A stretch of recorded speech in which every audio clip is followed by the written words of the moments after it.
नमस्कार, कशिश न्यूज़ के खास बुलेटिन में आप सबों का स्वागत है और मैं हूं संतोष सिंह। और आज भी हम इस बुलेटिन की शुरुआत कोरोना के कहर से ही करने वाले हैं। जी हाँ, जो हालात बनती जा रही है, हमें नहीं लगता है कि अब बिहार सरकार इस आपदा को संभाल पाएगी। जी हाँ, एक चैनल के संपादक के रूप में ये हम पूरी जिम्मेवारी के साथ कह रहे हैं।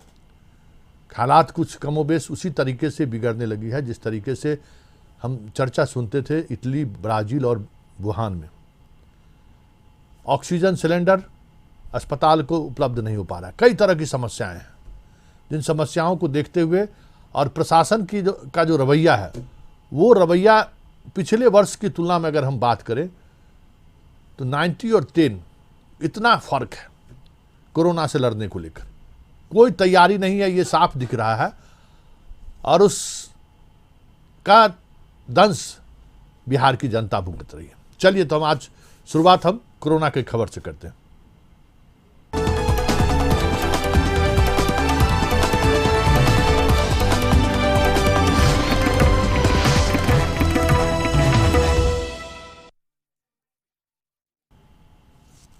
जी हाँ, अब क्या हुई, ये एक सवाल है सिस्टम से, सरकार से, हमारे रहनुमाओं से कि अब क्या हुई। चीफ सेक्रेटरी कोरोना पॉजिटिव है, मुख्यमंत्री के सचिव कोरोना पॉजिटिव है, गृह विभाग के प्रधान सचिव कोरोना पॉजिटिव है, वित्त विभाग के प्रधान सचिव कोरोना पॉजिटिव है, वैशाली, समस्तीपुर सहित कई जिले के सिविल सर्जन कोरोना पॉजिटिव हो चुके हैं। समस्तीपुर रेल मंडल के कई अधिकारी कोरोना पॉजिटिव हैं। बात डॉक्टर की करें तो एम्स, एनएमसीएच, आईजीएमएस, पीएमसीएच सहित बिहार के अलग अलग मेडिकल कॉलेज की बात करें तो 50 से अधिक ऐसे डॉक्टर हैं जो कोरोना पॉजिटिव हो चुके हैं। नर्सिंग स्टाफ की सूची अभी आधिकारिक तौर पे सामने नहीं आई है, लेकिन काफ़ी संख्या में नर्सिंग स्टाफ भी कोरोना पॉजिटिव है। अब आप किसी अस्पताल में पीपी किट पहने हुए किसी न डॉक्टर को आप देख रहे होंगे, ना नर्सेज को दिख रहे हैं। हो सकता है कि अब कोरोना को लेकर जो रिसर्च हुए हों उसमें ये कहा गया हो कि आपकी पीपी किट पहनने की जरूरत नहीं है। मंत्री भी नहीं पहनते हैं, प्रधान सचिव भी नहीं, लेकिन पीपी किट को लेकर कितना हंगामा मचा था। उसी तरीके से ऑक्सीजन को लेकर, वेंटिलेटर को लेकर पिछले वर्ष भी हाई तौबा मचा था। इस बार भी स्थिति वही है। इस बार तो विकट स्थिति ये है कि हम दावा कर रहे थे कि 99.8% हमारे यहाँ रिकवरी रेट है। इस बार ये रिकवरी रेट घटकर 90% के करीब आ गया है। और अगर ग्रोथ की बात करें कोरोना संक्रमित मरीजों की संख्या का, तो अभी देश में नंबर 1 पोजीशन पर बिहार है। वजह जो भी रही हो, लेकिन इस बार तैयारी फिसड्डी है, ये हम दावे के साथ कह सकते हैं। टेस्ट को लेकर सीएम लगातार कह रहे थे कि टेस्ट बढ़ाइए। टेस्ट के आंकड़े जैसे जैसे बढ़ रहे हैं, कोरोना संक्रमित मरीजों की संख्या बढ़ती जा रही है। लेकिन निजी टेस्टिंग सेंटर पर जिनका टेस्ट हो रहा है, जो सरकारी से अब कम जगह नहीं है जहां टेस्टिंग नहीं हो, हर जिला मुख्यालय पर अब निजी लैब हो गए हैं जो टेस्टिंग कर रहे हैं, उसके आंकड़े इस आंकड़ों से इतर है जो सरकार द्वारा जारी किया जाता है। तो यहां भी आंकड़ों की खेल हो रहा है, ये हम दावे के साथ कह सकते हैं कि इसमें आंकड़ों के खेल पूरी तौर पर चल रहा है। लेकिन इन सबसे बड़ी समस्या ये है कि पटना में, जहां अधिकांश ऐसे मरीज बिहार से आ रहे हैं जिनकी स्थिति बेहद गंभीर बनी हुई है, उन्हें ऑक्सीजन चाहिए, उन्हें वेंटिलेटर की जरूरत है। सरकार के दबाव पर कई निजी नर्सिंग होम ने तो पेशेंट भर्ती लेना शुरू कर दिया, लेकिन उसके पास ऑक्सीजन नहीं है। कई बड़े नर्सिंग होम के डायरेक्टर और डॉक्टर ने डीएम को लिख कर भेजा है कि अब हमारे पास ऑक्सीजन नहीं है और हम अब पेशेंट लेने की स्थिति में नहीं है। ऑक्सीजन को लेकर किल्लत, ऑक्सीजन उपलब्ध नहीं पा रहा है। इससे आगे बात बढ़िए, वेंटिलेटर की बात करिए तो वह वही समस्या है जो समस्या है 2020 में समस्याएं देखने को मिली। बात जांच की करिए तो पटना से बाहर किट को लेकर हंगामा मचा हुआ है। कई जगह से अस्पताल से खबरें आ रही हैं कि वहां पे किट को लेकर बवेला मचा हुआ है। इन सब बातों पर हम चर्चा करने के लिए हमारे साथ रांची में संदीप मौजूद हैं और पटना में अशोक मिश्रा जी मौजूद हैं। जरा हम अशोक मिश्रा जी से ही पहले इस पर बात कर लेते हैं कि भाई जो बेसिक चीज़ें हैं कोरोना के इलाज के लिए, ऑक्सीजन, उसके बाद वेंटिलेटर, एक दवा है जिस दवा देने से संक्रमण जो फैलाव होता है खास करके चेस्ट में वो नियंत्रित होता है, उन दवा की कीमत 18,000 रुपये, जो 3500-3600 जिसकी कीमत है आज बिहार में 18,000-20,000 में मिल रहा है। किसी भी सरकारी हॉस्पिटल में जो डिमांड है उसके अनुसार सुई उपलब्ध नहीं है। भारत सरकार ने फैसला लिया कि 6 और कंपनी को हमने जिम्मेवारी दी है कि जल्द से जल्द इस सुई का निर्माण कराया जाए। चलिए अशोक जी से पूछते हैं क्या होगा जो सिचुएशन है, जिस सिचुएशन में कल प्रधान सचिव ने कह दिए कि हम जो हमारे हालात हैं उस हालात में सेना से हम मदद लेंगे, सेना के 50 डॉक्टर की जरूरत उन्होंने मांग की है, लेकिन आपके पास तो इक्विपमेंट ही नहीं है। अरुण, क्या लगता है, आप लगातार पिछले वर्ष भी आप कवर कर रहे थे कोरोना काल को, पिछले वर्ष और इस वर्ष में देख रहे हैं जो मरीजों की जो छटपटाहट है या जिस तरीके की खबरें आ रही हैं, क्या वाकई में हम कह सकते हैं कि अब क्या हुई? देखिए, निश्चित रूप से जो पिछले साल कोरोना का संक्रमण था और इस बार जब दोबारा ये संक्रमण आया है, दूसरी बार जो ये संक्रमण इस बार आया है इसकी ये महामारी के रूप में है, यानी पिछले साल की अपेक्षा इसकी तीव्रता बहुत ज़्यादा है। लेकिन तैयारी की बात करें तो तैयारी बिल्कुल उलट है।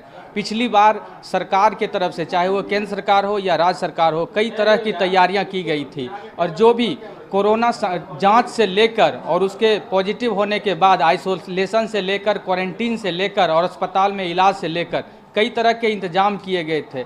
कई स्वास्थ्य विभाग के डॉक्टरों के साथ ही जो आईएएस हैं या बीपीएससी के जो अधिकारी हैं उनकी विशेष रूप से प्रतिनियुक्ति की गई थी विभिन्न अस्पतालों में, सदर अस्पताल में, मेडिकल कॉलेज में। और जब मरीज कोई पॉजिटिव होता था तो उसको आगे क्या करना है, होम आइसोलेशन में रहना है या फिर उसे अस्पताल में भर्ती होना है, अगर अस्पताल में भर्ती होना है तो किस तरह के कदम उठाए जाने हैं, और अगर उसे होम आइसोलेशन में रखना है तो क्या क्या कदम उठाए जाने हैं, उसे क्या खुद सतर्कता बरतनी है और स्वास्थ्य विभाग किस तरह के उसको सुविधा देगी, जानकारी देगी समय समय पर। इस तरह की सुविधाएं पिछले बार थी, लेकिन इस बार इसके ठीक उलट दिख रही है। जैसा कि आपने बताया कि जो सरकार के एक बहुत बड़ा अंग है ब्यूरोक्रेसी, उसके ही जो मुख्य कर्ता धर्ता हैं सरकार के, चाहे मुख्य सचिव हो, गृह विभाग के प्रधान सचिव हो, ऐसे लोग वो खुद संक्रमित हो गए हैं। और चिकित्सकों की एक बड़ी टीम जिसका दायित्व होता है, ये कोरोना संक्रमण में सबसे बड़ा दायित्व स्वास्थ्य विभाग का होता है, उसका भी चिकित्सक, कई सिविल सर्जन इस बार कोरोना पॉजिटिव हुए हैं। पिछली बार भी वो कोरोना पॉजिटिव हुए थे, लेकिन जो काम करने की बात थी इस बार वो होता हुआ दिखाई नहीं पड़ रहा है। अगर कोई पॉजिटिव होता है तो वो आगे क्या करे ये बताने वाला कोई अधिकारी नहीं है, चिकित्सा कर्मी नहीं है, डॉक्टर नहीं है। यहाँ तक कि जब जांच करने के लिए जो जा रहे हैं लोग अस्पतालों में, वहाँ भी कई तरह की लापरवाही दिख रही है। तो निश्चित रूप से कहा जा सकता है कि पिछली बार जो तैयारी थी, मुकम्मल तैयारी नहीं की जा सकती थी, लेकिन बहुत अच्छी तैयारी थी जिसमें कई लेवल पर लोग काम कर रहे थे, लेकिन इस बार ये दिखाई नहीं पड़ रहा। यही वजह है कि इस बार आप देख सकते हैं कि जो डाटा आ रहा है उसमें जो मौत का आंकड़ा है पिछली साल की अपेक्षा उसकी तीव्रता ज़्यादा है। यही वजह है कि कई लोग जो हैं वो भयभीत हैं। कई ऐसे परिवार हैं जो पूरा परिवार संक्रमित है, लेकिन उसके पास ना तो अधिकारी ना ही स्वास्थ्य कर्मियों की कोई टीम जा रही है। तो ये काफ़ी विडंबना ही कही जा सकती है कि जो भी कोरोना की लड़ाई जिस रूप में होनी चाहिए थी वो नहीं हो रही है। और इसमें एक क्रेडिबिलिटी की भी बात हम कहेंगे कि जो पिछली बार थी, आम लोग, सरकार कुछ भी बोलती थी, अधिकारी जो भी बोलते थे तो आम लोग भी उसको फॉलो करते थे, क्योंकि उन्हें लगता था कि जो सरकारी अधिकारी बता रहे हैं, डॉक्टर बता रहे हैं, वो आगे बढ़ने का, कोरोना से लड़ाई लड़ने का यही एकमात्र उपाय है। लेकिन इस अंतराल में, इस एक साल के अंतराल में बिहार का विधानसभा चुनाव हुआ, जिस तरह से भीड़ इकट्ठा हुई, और अभी जिस तरह से पश्चिम बंगाल में चुनाव हो रहा है, लाखों की भीड़ जुट रही है, और एक तरफ कहा जा रहा है कि वहाँ भीड़ जुट रही है और दूसरे तरफ हम यहाँ सोशल डिस्टेंसिंग की बात करते हैं, तो कई लोग इसका मजाक उड़ाते हैं और इस मजाक में जो है कोरोना है वो अपना फैलाव कर रहा है। तो निश्चित रूप से आज सोचने की जरूरत है, सरकार को भी विशेष कदम उठाने की जरूरत है, जैसा कि पिछली बार उठाया गया था, और आम लोगों को भी सतर्क होने की जरूरत है। हम यही कहेंगे कि सरकार चाहे जो भी गाइडलाइन दे, राजनेता का व्यवहार चाहे जैसा भी हो, लेकिन हमें सतर्क रहना चाहिए, आम लोगों को सतर्क रहना चाहिए कि कैसे हम इसका बचाव कर सकें, खुद बचें और आसपास के जो लोग हैं, जो संक्रमित हैं या संक्रमण की हो सकती है जो संभावना है, आशंका है, उससे कैसे बचाव किया जा सके, इसके लिए सभी को सोचना है। चलिए, बहुत बहुत धन्यवाद। हमारे साथ अरुण चौरसिया मौजूद थे न्यूज रूम से। वो बता रहे थे कि क्या स्थिति है और समस्याएं जो भी हो, लेकिन बचाव खुद हमें अपने आप को करना है। जो रेलवे के स्टेशन पर जब जाएंगे तो आप लिखा रहता है ना, अपने सामान की जिम्मेवारी आप खुद उठाएं। रेलवे विभाग के द्वारा, रेलवे पुलिस के द्वारा ये चीज़ें लिखी जाती हैं। तो जो हाल रेलवे में सुरक्षा को लेकर जिम्मेवारी मुक्त, कभी रेल प्रशासन अपने आप को अलग कर लिया था कि मेरी जिम्मेवारी नहीं है कि आपका सामान सुरक्षित रहे, वैसे ही लगता है कि कोरोना को लेकर भी सरकार ने ये मन बना लिया। और चुनाव भी नहीं होना है, सरकार दबाव मुक्त है कि हम सरकार बनकर अब तो 5 से 4 साल बाद चुनाव होना है। यहाँ कोई राइट टू कॉल का तो कोई प्रावधान तो है नहीं संविधान में। तो सरकार भी निश्चिंत है कि मरते रहिए, अब कोई वोट तो होना नहीं है कि आप मुझे उसका बदला आप हमसे लीजिएगा। अब जब 4 साल बाद जब फिर चुनाव का समय आएगा तब फिर देखा जाएगा। तो जो तत्परता 2020 के में देखा जा रहा था, 2021 में जो देखने को मिल रहा है, इसकी एक बड़ी वजह आम लोग ये कह रहे हैं, क्योंकि चुनाव होना था 2020 में। हर ऐसे पीड़ित लोगों के परिवार के जो बाहर से आए उनके अकाउंट में आप पैसा भेज रहे थे। अभी कोई इस तरह का गणना हो रहा है क्या? खाना की व्यवस्था, जो बाहर से प्रवासी मजदूर आ रहे हैं उनके लिए सरकार खाना की व्यवस्था कर रही है क्या? अनुमंडल में क्वारंटीन सेंटर बनाया गया था, क्या इस बार बन रहा है क्या? चुनाव था इसलिए ये सारी व्यवस्थाएं थी, ये अब सब साफ दिख रहा है। हमें चुनाव जीतना है और उसके लिए हमें किसी भी हद तक जाना पड़े तो हम जाएंगे। चुनाव खत्म, जनता की जिम्मेवारी से हम मुक्त हो गए। सरकार व्यवहार कमोबेश इस बार इसी तरीके से कर रही है, क्योंकि हमारे पास तो चुनाव है नहीं। कहाँ गए अकाउंट में पैसा? हर किसी के अकाउंट में पैसा भेज रहे थे। अभी भी तो प्रवासी बिहारी लौट के आ रहे हैं, काम का संकट उन्हें भी है, लेकिन अकाउंट में पैसा देने की तो तैयारी नहीं चल रही है। मध्याह्न भोजन बंद है, अकाउंट में तो पैसा सरकार नहीं भेज रही है। याद करिए क्या तैयारी थी। चीफ सेक्रेटरी से लेके तमाम पुलिस अधिकारी, उस बार भी कई अधिकारी कोरोना पॉजिटिव हुए थे, लेकिन पूरा सरकार लग रहा था कि काम कर रहा है। भारत सरकार लग रही थी कि काम कर रहा है। रोज प्रेस ब्रीफिंग हो रहा था। याद करिए कोई प्रेस ब्रीफिंग हो रहा है। स्वास्थ्य विभाग के और बाकी जो डिपार्टमेंट के बड़े सीनियर ऑफिसर्स थे आके रोजाना ब्रीफिंग करते थे कि क्या सावधानी आपको बरतनी है। जहां चुनाव होना था वहां भी आखिरी चरण में चुनाव है, और बिहार जैसे राज्यों में चुनाव हो गया है, लोकसभा चुनाव भी नहीं होना है। तो फिर अब सब कुछ क्या कहेंगे आप? लोकतंत्र में तंत्र किसके प्रति जिम्मेवार है? ये अगर आप समझ रहे होंगे तो ये समझ लीजिए कि हमारे आपके प्रति तंत्र उसी समय जिम्मेवारी अपनी महसूस करती है जब चुनाव का वक्त आता है। दावे के साथ हम ये कह सकते हैं। चलिए हम सीधे चलते हैं रांची, जहां हमारे साथ संदीप जुड़े हुए हैं। संदीप, झारखंड पिछली बार बहुत ही बेहतर काम किए थे। प्लेन से लोगों को बुलाया गया था। हालांकि झारखंड में चुनाव नहीं होना था, झारखंड सरकार चुनाव जीत कर आई थी, नई सरकार थी। ऊर्जा के साथ हेमंत सोरेन काम कर रहे थे। जो प्रवासी झारखंड मजदूर जहां कहीं भी फंसे, लेह लद्दाख से उनको प्लेन से लाया गया था। जो भी मजदूर आ रहे थे उनको विशेष व्यवस्थाएं दी जा रही थी, घर पहुंचाने की व्यवस्था की जा रही थी, बस लगाए जा रहे थे स्टेशन पर। अब तो न ऑक्सीजन उपलब्ध है, न वेंटिलेटर उपलब्ध है, न दवा उपलब्ध है, न टेस्टिंग हो रही है। कहाँ सोई है सरकार?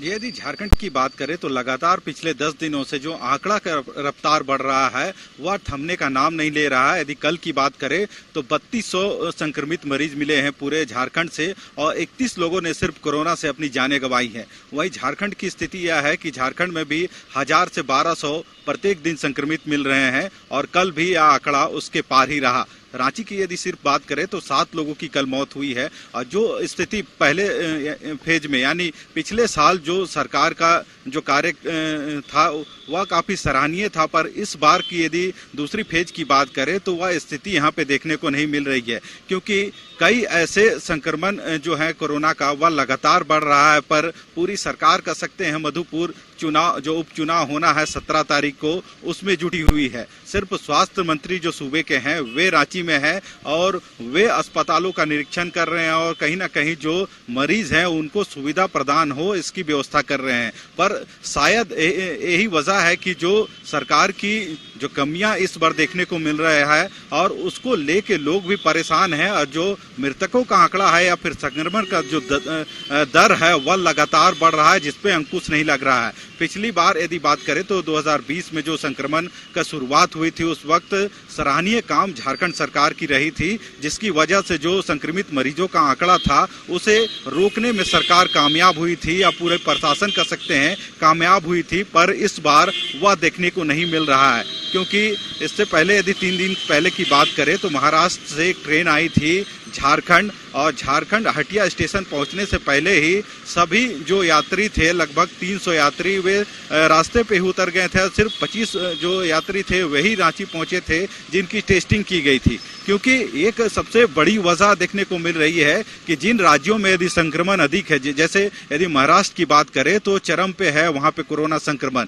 और वहां से जो मरीज आ रहे हैं यदि बिहार आ रहे हैं या झारखंड आ रहे हैं, ऐसे में उनको ट्रेसिंग करके उनकी जांच सबसे सर्वोपरि करना चाहिए, पर वह स्थिति देखने को नहीं मिल रही है। क्योंकि यदि वे वहां महाराष्ट्र से आ रहे हैं और अपने गांव या फिर अपने कस्बे में जाएंगे तो कहीं ना कहीं वे एक से दर्जनों लोगों को संक्रमण फैलाएंगे, और यही वजह है कि इस बार जो आंकड़ा है वह लगातार बढ़ रहा है, पर इस पे अंकुश नहीं लग रहा है। और संदीप मौजूद थे। चलिए संदीप, आपको बहुत बहुत धन्यवाद। और आप चीजों को समझ लीजिए कि पिछली बार जब इस तरह के कोरोना का काल आया तो झारखंड में इलेक्शन हो जाए, नई नई सरकार बनी थी तो नई जिम्मेवारी थी कि हमारी आलोचना न हो, सरकार काम कर रहे थे। बिहार में चुनाव होना था, सरकार मैदान में उतरी हुई थी, लेकिन इस बार दोनों जगह उसी तरीके की बेरुखी देखी जा रही है। वजह जो भी रहा हो, लेकिन हम आपको हकीकत जरा इसका एहसास कराते हैं कि पटना में जो हमने कहा कि अब क्या हुई, न वेंटिलेटर उपलब्ध है, न ऑक्सीजन उपलब्ध है, न दवाएं उपलब्ध है, न टीका के लिए वैक्सीन उपलब्ध है बिहार में, तो क्या हुई। तो जरा हमने इस मसले पर पटना के एक बड़े नर्सिंग होम के एक डॉक्टर से हमारी बात हुई है। नाम उनका सार्वजनिक हम नहीं कर सकते हैं किसी भी वजह से, बहुत सारी चीज़ों के लेकर सरकार की नज़र है, हमारे ऊपर भी नज़र है और इस तरह की खबर चलाने वाले लोगों पर भी नज़र है। कल हमने ये खबर चलाई कि सेना से मदद मांगी गई तो रात के 12 बजे तक सारा सिस्टम परेशान रहा।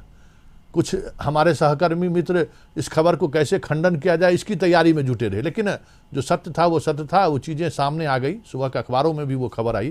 तो इस तरीके से हर चीज़ों पर दबाव बनाया जा रहा कि कैसे हम खबरों को छुपाएं, खबरों को कैसे हम अपने अनुसार उसको प्रसारित कराएं। बड़ी मुश्किल है इस दौर में भी पत्रकारिता करना। चलिए जरा हम उस डॉक्टर साहब की आवाज़ को जरा आप सुनिए कि बिहार में ऑक्सीजन सिलेंडर को लेकर जो बेसिक चीज़ है कोरोना से बचने के लिए, उसकी क्या स्थिति है।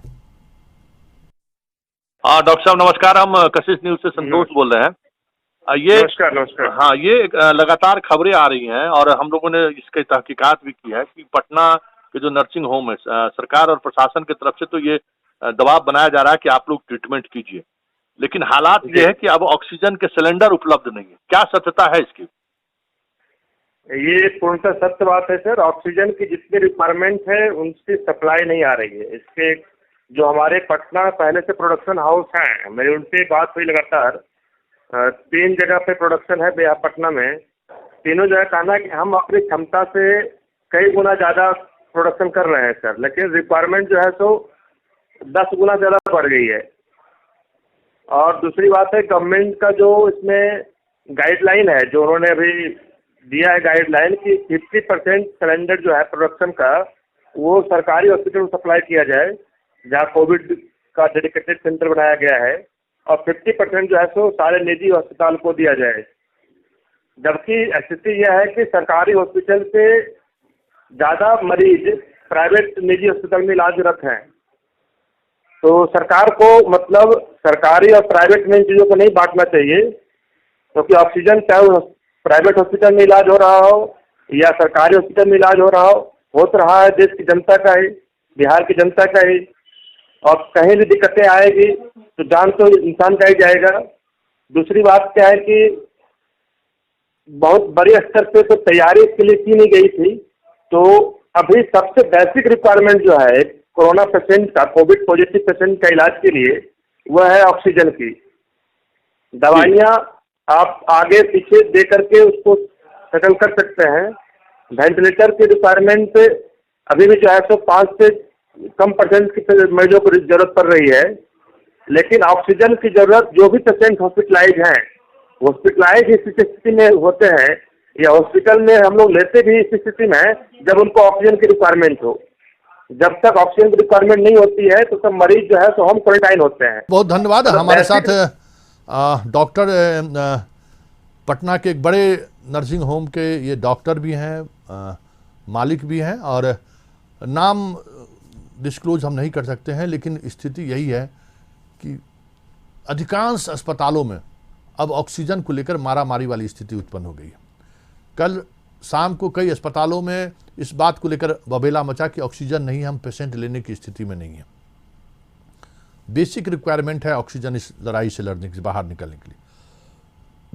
और सच्चाई ये है कि पटना में जो 3 जगह पे आपका ऑक्सीजन का निर्माण होता है, उस क्षमता बढ़ाने के लिए स्वास्थ्य विभाग के महकमा में पिछले 6 महीने से फाइलें वो ऊपर से नीचे और नीचे से ऊपर आ रही हैं, लेकिन क्षमता बढ़ाने की अनुमति उन्हें नहीं दी गई।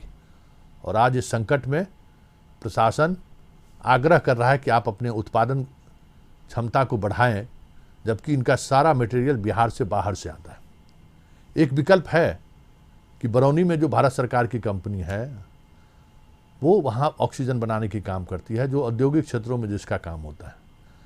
बात करनी चाहिए कि जब तक ये कोरोना संकट है या फिर बिहार के दूसरे जिलों में जहाँ ऑक्सीजन का निर्माण का काम चल रहा है, वहाँ अगर सरप्लस ऑक्सीजन है तो पटना को मुहैया कराया जाए। विकल्प कई अभी भी उपलब्ध है, बस इस बार जो कमी दिख रही है वो इच्छा शक्ति की दिख रही है। चलिए हम इस बुलेटिन को जारी रखते हैं, लेकिन पहले एक छोटा सा ब्रेक ले लेते हैं।